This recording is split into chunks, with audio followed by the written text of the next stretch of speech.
Well, hey there, it's the church video series in your car, on your computer, online, and around the world. My name is Brady from Pro Church Tools, and today we are talking about shutter speed.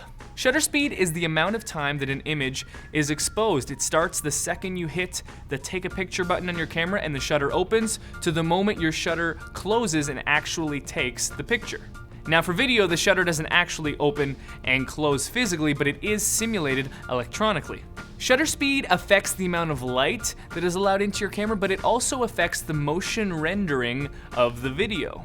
Shutter speed is measured in seconds, or rather fractions of seconds. So you could be shooting at a shutter speed of 1/50th of a second, or you could be shooting at a shutter speed of 1/100th of a second. But when you look on your camera and it displays the shutter speed, it won't usually show 1/50th or 100th. It will just show the denominator of that fraction. So it'll just show 50 or it will just show 100. To get real practical, if you remember our episode on frame rates, let's say you're shooting at a frame rate of 24 frames per second and a shutter speed of 1/50th of a second. That means that each one of those 24 frames in that second will be exposed for 1/50th of a second. To make it simple, the first and biggest thing that you should know about shutter speed is the 2-to-1 rule, and that means that the denominator of the shutter speed should always be twice as much as your frame rate. So if you're shooting at 24 frames per second, the best shutter speed to choose from would be 1/48th of a second. Now my particular camera does not shoot at 1/48th of a second, it shoots at 1/50th, so we can round up.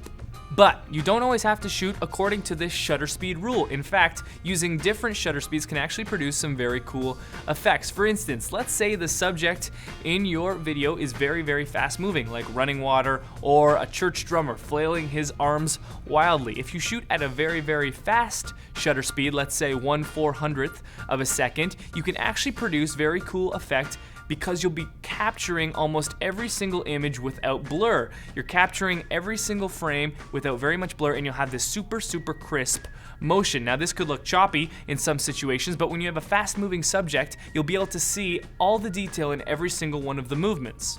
On the flip side, if you shoot in a very slow shutter speed, like let's say 1/30th of a second, you'll be adding a lot more motion blur to the shot, and instead of your footage being super detailed and choppy, it'll be very smooth.